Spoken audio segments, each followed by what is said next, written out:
अस्सलाम वालेकुम। तो आज का हमारा टॉपिक है मेजरमेंट स्केल्स। तो मेजरमेंट क्या होते हैं और स्केल्स क्या होते हैं। मेजरमेंट हमारे पास होता है assigning of numbers to observation और ऑब्जेक्ट, यानी कि हमने जो नंबर ऑब्जर्वेशन को जो या ऑब्जेक्ट को नंबर असाइन करना उसे हम क्या कहेंगे, उसे हम मेजरमेंट कहते हैं। और स्केल हमारे पास क्या होता है, प्रोसेस ऑफ मेजरिंग, यानी कि जिस प्रोसेस के जरिए हमने नंबर असाइन करने हैं ऑब्जेक्ट को या हमारे पास ऑब्जर्वेशन को, उसे हम क्या कहेंगे, इससे टोटल को हम क्या कहेंगे, फिर हम मेजरमेंट स्केल्स कहेंगे। तो हमारे पास मेजरमेंट स्केल्स हमारे पास होते कितने हैं, हमारे पास ये 4 मेजरमेंट स्केल्स हैं। नॉमिनल होता है, ऑर्डिनल होता है, इंटरवल होता है एंड रेशो होता है। तो ये काफ़ी आसान है, इसमें कोई डिफिकल्ट नहीं है। देखते हैं हम इसमें पहले नॉमिनल स्केल हमारे पास क्या होता है। तो हमारे पास नॉमिनल स्केल होता है हमारे पास क्लासिफिकेशन और ग्रुपिंग ऑफ द ऑब्जर्वेशन, जिसमें हम क्लासिफिकेशन करते हैं या ग्रुपिंग ऑफ द ऑब्जर्वेशन करते हैं इनटू म्यूचुअली एक्सक्लूसिव क्वालिटेटिव। अब ये जो लफ्ज़ है यहाँ पर म्यूचुअली एक्सक्लूसिव क्वालिटेटिव कैटेगरीज, ठीक है, और क्लासेस, ये बहुत इंपॉर्टेंट है। यानी कि इसका मतलब क्या है कि हमारे पास जो डाटा होना चाहिए वो हमारे पास क्या होना चाहिए, क्वालिटेटिव डाटा होना चाहिए। क्योंकि हमें पता है mutually exclusive qualitative categories qualitative data की होती है, यानी कि एट्रीब्यूट डाटा जैसे हमारे पास होता है। तो इसमें हमारे पास क्या है, इस set to be constitute a numerical scale. तो ये हमारे पास एक न्यूमेरिकल स्केल बनाता है। तो अब हम देखते हैं अब इसकी हमारे पास एग्जाम्पल क्या हो सकती है। इसमें हमारे पास क्या हो सकता है, इसमें हमारे पास जेंडर हो सकता है, यानी कि मेल एंड फीमेल। तो इसमें हमारे पास मेल एंड फीमेल क्या है, हमारे पास एक हमारे पास म्यूचुअली एक्सक्लूसिव क्वालिटेटिव कैटेगरी है या क्लासेस है। ये अगर मैं कहूँ इसमें आई कलर, तो देखें आप इसकी म्यूचुअली एक्सक्लूसिव कैटेगरी से बना सकते थे, आई कलर ब्लैक ब्लू, ठीक है, उसके बाद ब्राउन। उसके अलावा अगर मैं कहूँ कि रिलीजन मुस्लिम नॉन मुस्लिम, इस तरह के आप बना सकते हैं, या आप सेटिस्फेक्शन के लिए बना सकते हैं, या आप नेशनैलिटी के लिए बना सकते हैं। इसके अलावा हमारे पास अगर मैं एक इसकी बहुत अच्छी एग्जांपल है, एक candidates roll number slip for a job test. जो कैंडिडेट है हमारे पास वो क्या है, उन्हें जो रोल नंबर स्लिप मिलती है तो उसकी वो क्या होता है, हमारे पास जितने भी हमारे पास स्टूडेंट्स के यानी कि नेम है, जिस हिसाब से भी है डाटा, तो उन्होंने उस हिसाब से लिख लिया और उन्होंने रोल नंबर साइन करके तो क्या उन्हें दे दिए। अब इसमें एक चीज़ है, मैंने जितनी भी एग्जांपल्स बोली हैं इसमें इसमें ऑर्डर नहीं है, ऑर्डर के बगैर है, यानी कि no particular order for the grouping. जितनी भी हमने ग्रुपिंग की है उसके लिए हमारे पास कोई पर्टिकुलर ऑर्डर नहीं है। यानी कि अगर मैंने मेल एंड फीमेल की एग्जांपल दी है तो आप फर्स्ट को मेल कह सकते हैं, या आपने अगर सेकंड को, यानी कि हमारे पास क्या है, मेल एंड फीमेल है, तो अगर मैं मेल को 1 देना चाहूँ और फीमेल को 2 लिखना चाहूँ तो वो मैं लिख सकता हूँ। अगर कोई और उसमें क्या करेगा, स्केलिंग कर रहा है, मेजरमेंट स्केल दे रहा है, वहाँ पर नंबर ऑफ वैल्यू साइन कर रहा है, तो वो कहता है कि नहीं मैंने फीमेल को 2 देना है, मैंने मेल को 1 देना, वो कर सकता है। इसी तरह अगर मैं आपको एग्जांपल दूं तो अगर रेनफॉल की एग्जांपल आप ले लें तो उसमें क्या है, उसमें हमारे पास वो कह सकता है हैवी है, मॉडरेट है, लाइट है। तो अब देखिए, अब हैवी को, मॉडरेट को या लाइट को आप अपनी मर्जी से हैवी को 1 दे सकते हैं, मॉडरेट को 2, या उसके बाद में हमारे पास जो लाइट है उसे 3 या 3, यानी कि आप इसे इसी चीज़ को उल्ट भी कर सकते हैं कि हमारे पास लाइट को 1 देना चाहिए। तो इस तरह आप इसे, यानी कि इसमें कोई ऑर्डरिंग नहीं है, जो आपने नंबर साइन करना उसमें कोई ऑर्डर नहीं आ रहा, ऑर्डर इसमें नो पर्टिकुलर ऑर्डर है। इन शॉर्ट हम न्यूमेरिकल स्केल में फिर क्या कर रहे होते हैं कि हमारे पास जो डाटा होता है उसको हम क्या कहते हैं, नंबर्स असाइन करते हैं, जो हमारे पास क्वालिटेटिव डाटा होता है, और उसमें हमने कोई ऑर्डर नहीं देखना होता। यानी कि अगर मैं ब्लू आइज के लिए ही अगर नंबरिंग कर रहा हूँ तो मैंने उसकी, मेरी मर्जी है कि मैं जब उसकी क्या कर रहा हूँ, नंबरिंग उसे कर रहा हूँ, तो मैं उसे नंबर 1 देना चाहता हूँ सारे ब्लू आइज वालों को, या नंबर 2 देना चाहता हूँ, तो उसमें कोई ऑर्डर नहीं है। लेकिन अगर आप देखें ना ऑर्डिनल और रैंकिंग स्केल, तो आप देखें इसके हमारे पास जो क्या है, इसमें यहाँ पर ही हमें बता रहा है कि ऑर्डिनल या रैंकिंग ऑर्डर होना चाहिए या इसमें रैंकिंग होना चाहिए। यानी कि सेम सारा का सारा ये नॉमिनल ही होगा, लेकिन इसमें एक चीज़ एडिशन आ रही है। वो किस चीज़ की आ रही है कि द प्रॉपर्टी ऑफ ऑर्डरिंग और रैंकिंग ऑफ मेजरमेंट। मतलब देखें, अगर मैं ग्रेड की बात करूं तो अगर आप कहें ना ग्रेड ए किसी का आया, फिर बी, फिर सी, फिर डी, तो देखें ग्रेड ए का मतलब क्या होगा, फट से पता चल जाएगा। ग्रेड ए का मतलब क्या है कि इसके 80+ नंबर होंगे। या अगर मैं पोजीशन की बात करूं, क्लास के अंदर फर्स्ट पोजीशन आई है किसी की, सेकंड थर्ड, तो ये एक ऑर्डर है। अगर क्रिकेट प्लेयर की ऑर्डरिंग होती है हमारे पास फर्स्ट सेकंड थर्ड, इस तरह हमारे पास क्या है कि यानी कि फर्स्ट नंबर पर ये आ रहा है, सेकंड नंबर पर ये आ रहा है, तो वही क्या है, क्या ऑर्डर है। अगर उसके अलावा आप देखें कि रैंक्स इन पाकिस्तान आर्मी, तो अब वो पाकिस्तान आर्मी के भी रैंक है, यानी कि सेकंड लिeutenant लिeutenant, वो एक रैंक्स है। उसके अलावा अगर आप पे स्केल के लिहाज से देखना चाहें तो वो भी रैंक होते हैं, यानी कि BS 17, BS 9, उसके बाद में 19, 20, ठीक है, 14, ऐसे क्लासेस भी देखें तो उसकी भी एक रैंकिंग है।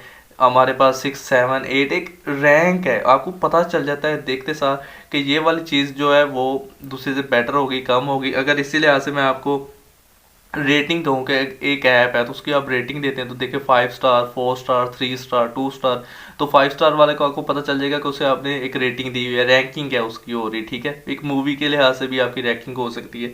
तो रैंकिंग में जस्ट आपको क्या है, इसमें आपको एक चीज़ पता चल रही है कि इसमें हमारे पास क्या है कि हमने ऑर्डर कर जो हमारे पास हम मेजरमेंट्स कर रहे होते हैं, जो हमारे पास वैल्यूज़ पड़ी होती है उन्हें हम जो value sign value sign number assign कर रहे होते हैं तो उसमें हमारे पास क्या है, एक ऑर्डर इन्वॉल्व होता है। उसमें हमारे पास प्रॉपर्टी ऑफ ऑर्डरिंग और रैंकिंग होती है। तो अगर आप इसकी एक और एग्जांपल देखना चाहें तो उसमें हम क्या कह सकते हैं कि परफॉर्मेंस ऑफ अ स्टूडेंट, तो उसकी एक्सीलेंट भी हो सकती है, गुड भी हो सकती है, फेयर भी हो सकती है, पुअर भी हो सकती है। अब देखें यहाँ पर एक ऑर्डर के हिसाब से आप देखें, आप अपने हिसाब से यहाँ पर वैल्यू नहीं दे सकते। आप देखें एक्सीलेंट है तो आप उसे 1 कह देंगे, उसके बाद में अगर वो गुड है तो उसे आप 2 कहेंगे, फेयर है तो 3 है, तो उसके बाद में आपके पास पुअर है तो 4 है। यानी कि आप देखें अब ऑर्डरिंग है, एक ऑर्डर के लिहाज से है, पुअर के लिए आपने 4 लिखा है। तो अब ये हमारे पास क्या है, इसमें हमारे पास रिलेशन क्या, इनमें हमारे पास रिलेशन क्या होता है, रिलेशन हमारे पास ये होता है कि ग्रेटर देन और मोर प्रेफर्ड का। यानी कि आप देखें अब हमारे पास अगर तो वो बेहतर परफॉर्मेंस दे रहा है तो उसे क्या मिलेगा, उसे यानी कि रेटिंग 1 मिल जाएगी। अगर एक ऐप की बात ही कर रहे हैं तो अगर पुअर है तो इस लिहाज से उसकी कम हो जाएगी। तो इस तरह होता है इनका। तो एक ऑर्डर है, यहाँ तक तो आपको बिल्कुल साफ पता चल गया होगा कि हमारे पास कैटेगोरिकल डाटा होता है, इसमें हमारे पास ऑर्डर नहीं होता, इसमें हमारे पास ऑर्डर होता है। अब हमारे पास इंटरवल स्केल क्या होता है, वो हमारे पास होता है एक measurement scale possessing a constant interval, constant interval constant interval size distant but not a true 0 point is called interval scale। तो इसका मतलब क्या है कि हम इसमें हमारे पास क्या होता है कि इसमें हमारे पास कांस्टेंट इंटरवल साइज होता है। यानी कि अगर 1 से 2 एक इंटरवल है, फिर उसके बाद जितना इंटरवल आ रहा है वो उतना हमारे पास सेम होगा, डिस्टेंस सेम होगा, लेकिन इसमें हमारे पास ट्रू 0 पॉइंट नहीं होगा। तो इसके लिए एक एक्सीलेंट एग्जाम्पल है हमारे पास, वो क्या है, वो हमारे पास टेम्परेचर की एग्जाम्पल है। तो टेम्परेचर हम मेजर करते हैं सेल्सियस में या फ़ारेनहाइट स्केल में। तो ये हमारे पास एक बहुत ही एक्सेलेंट एग्जांपल है किसकी, इंटरवल स्केल की। वो किस लिहाज से देखें, अगर मेरे पास यहाँ पर होता तो हम बात कर रहे थे अगर हम टेम्परेचर को मेजर करें फ़ारेनहाइट या सेल्सियस में, तो वो बहुत अच्छी एग्जांपल थी इंटरवल स्केल की। तो उसके लिहाज से अगर आप देखें, अगर मैं देखें मैंने यहाँ पर एक 4 मेजरमेंट्स लिख दी हैं। अगर हमारे पास 20 सेल्सियस है और 30 सेल्सियस है तो इन दोनों के दरमियान क्या है, इन दोनों के दरमियान अगर आप देखें तो डिस्टेंस क्या है, सेम है, 10 का डिस्टेंस है। और अगर इसी चीज़ को अगर आप फ़ारेनहाइट में लिखना चाहते हैं तो देखें 68 फ़ारेनहाइट है, 86 फ़ारेनहाइट, तो इन दोनों के दरमियान कितना है, 18 है। यहाँ पर आप देख लें, अगर मैं डिस्टेंस यहाँ पर लिख दूँ तो यहाँ पर कितना है, यहाँ पर आ रहा था हमारा 10 एंड 18, तो यहाँ पर भी कितना है हमारा 10 एंड 18। डिस्टेंस इनका क्या है, सेम है, यानी कि इनका भी क्या है 10 है और 18 है। तो यहाँ पर आपको बताना क्या चाह रहा है, यहाँ पर आपको बताना ये चाह रहा है कि अगर किसी जगह पर आप कहें ना कि 40 टेम्परेचर है, तो वो ये नहीं आप कह सकते कि वो temperature twice as hot as temperature of 20, यानी कि 20 से दुगना यहाँ पर क्या है हमारे पास हॉट है, ये नहीं कह सकते आप। वो आप कैसे नहीं कह सकते कि हमने पहले यहाँ पर कहा कि उनका इंटरवल, हमने कहा है कि जो हमारे पास यहाँ पर देखे हमने क्या कहा है कि उनका जो कांस्टेंट हमारे पास क्या होगा, इंटरवल होगा या साइज होगा, डिस्टेंस होगा, बट हमारे पास यहाँ पर नॉट ट्रू 0 पॉइंट होगा।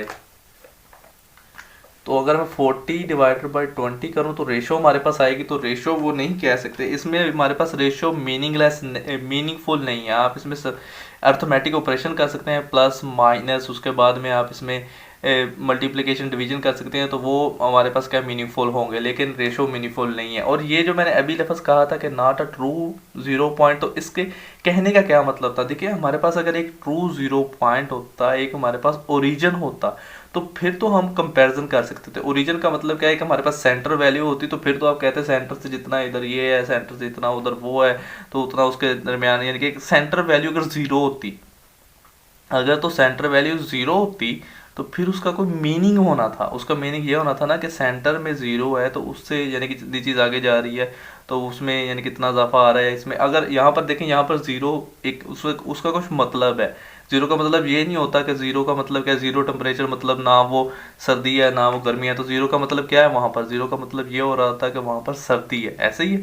तो इसलिए यानी कि आप इसके ज़रिए फिर कंपैरिजन नहीं कर पाते। तो इसका मतलब क्या है कि यहाँ पर एक not a true zero point होता है, ठीक है। उसके बाद में मैंने आपको ये भी बता दी कि रेशो इसमें मीनिंगफुल नहीं है अब। तो यहाँ पर हमारे पास क्या होता है, डिस्टेंस वगैरह हमारे पास क्या होता है इसमें सेम होता है। अगर मैं इसी की आपको और एग्जांपल देना चाहूँ तो आप शूज साइजेस को देख लें। तो जब आप जीरो शू साइज कहते हैं तो उसका मतलब क्या होता है, उसका मतलब ये तो नहीं होता कि जीरो शू साइज मतलब वो शू है ही नहीं। देखिए हमारे पास वो जीरो शू साइज का शू पड़ा होगा, ठीक है, और उसके आगे आप ऐसे डिस्टेंस देख लें तो उनके क्या होंगे, यानी कि 1 नंबर 2 नंबर 3 नंबर इस तरह के आगे शू आते जाएंगे आपके पास। तो ये भी हमारे पास इसकी इंटरवल स्केल की एग्जांपल है।